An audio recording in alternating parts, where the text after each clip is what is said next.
नमस्कार दोस्तों, मैं महिपाल सिंह लामरोर, सहायक आचार्य, राजकीय विधि महाविद्यालय भीलवाड़ा। आपका आज के इसी व्याख्यान में हार्दिक स्वागत और अभिनंदन करता हूँ। विद्यार्थियों, जैसा कि आपको विदित है कि हमारा वर्तमान का जो चर्चा है उसका विषय है संपत्ति अंतरण अधिनियम 1882।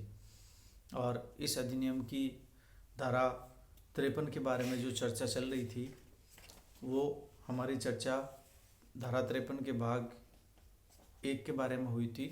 और धारा 53 हमारी कपटपूर्वक या कपटपूर्ण अंतरण के बारे में थी या फ्रॉडुलेंट ट्रांसफ़र के बारे में थी। और इसके पहले भाग की हमने चर्चा हमारी विगत ई व्याख्यान में कर ली थी। और आज के इसी व्याख्यान में हम इसके दूसरे भाग के बारे में चर्चा करेंगे।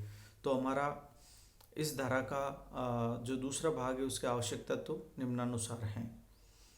पहला बिंदु, एक ही अचल संपत्ति का दो बार अंतरण, यानी धारा 53 के लिए एक ही संपत्ति का दो बार अंतरण होना आवश्यक है। और दूसरा बिंदु जो है वो है प्रथम अंतरण बिना प्रतिफल के किया गया हो, है ना।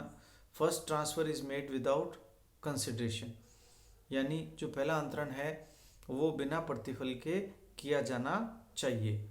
और अगला बिंदु है द्वितीय अंतरण प्रतिफल सहित होना चाहिए।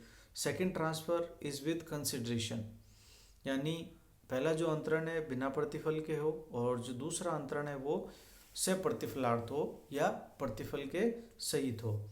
और अगला बिंदु है प्रथम अंतरण द्वितीय अंतरित को धोखा देने के उद्देश्य से किया गया हो, अर्थात जो पहला अंतरण है बिना प्रतिफल के वो सिर्फ इसलिए किया गया था कि द्वितीय अंतरण जो सप्रतिफलार्थ अंतरिति है उसे धोखा दिया जा सके।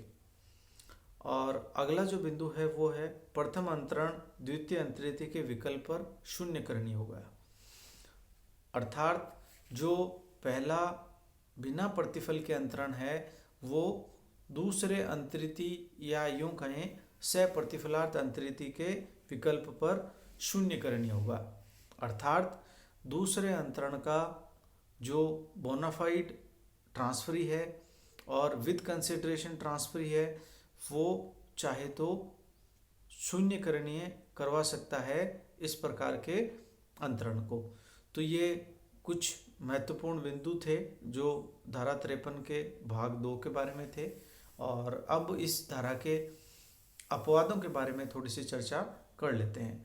तो धारा 53 के अपवाद या एक्सेप्शंस क्या क्या हैं।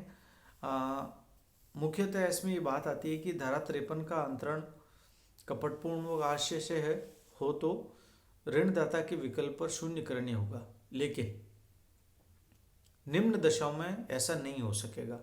यानी धारा 53 के अपवाद या वो दशाएं जिसमें धारा 53 लागू नहीं होगी। पहला बिंदु, यदि उक्त अंतरण सद्भावपूर्वक बिना कपट के तथा सप्रतिफल अंतरिति को किया गया हो, यानी जो पहला अंतरिति था वो सप्रतिफलार्थ था और ऐसा अंतरण बिना कपट के आशय से किया गया हो तो धारा 53 लागू नहीं होगा।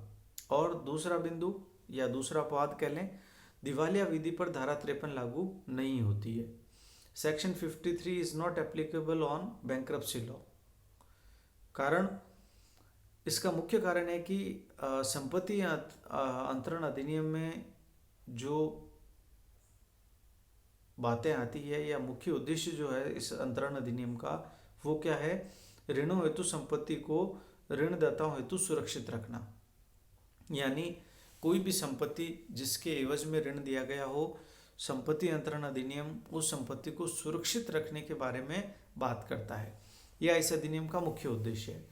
तो यदि संपत्ति अंतरण में अंतरणकर्ता सारी संपत्ति किसी एक लेनदार को दे दे तब भी अंतरण वैध माना जाएगा। कारण ये कि वह संपत्ति का जो लेनदार है उसे अपने दिए गए ऋण के बदले में संपत्ति प्राप्त हो रही है। लेकिन दिवालिया कानून में समानुपातिक विवरण आवश्यक है। जो दिवाला संबंधी विधि है वो क्या कहती है, वो ये कहती है कि जो भी लेनदार है या प्रत्येक लेनदार है उसे समानुपातिक रूप में कुछ न कुछ प्राप्त होना चाहिए उसके द्वारा दिए गए ऋण के बदले में। जबकि संपत्ति अंतरण अधिनियम किसी एक के पक्ष में भी अगर ट्रांसफर कर दिया गया है तब भी इसे वैध बताती है। तो इस प्रकार ये दो मुख्य अपवाद हैं धारा 53 के। तो इसके साथ ही धारा 53 की आज की चर्चा समाप्त होती है और आपसे पुनः अगली व्याख्यान में भेंट होगी। तब तक के लिए धन्यवाद।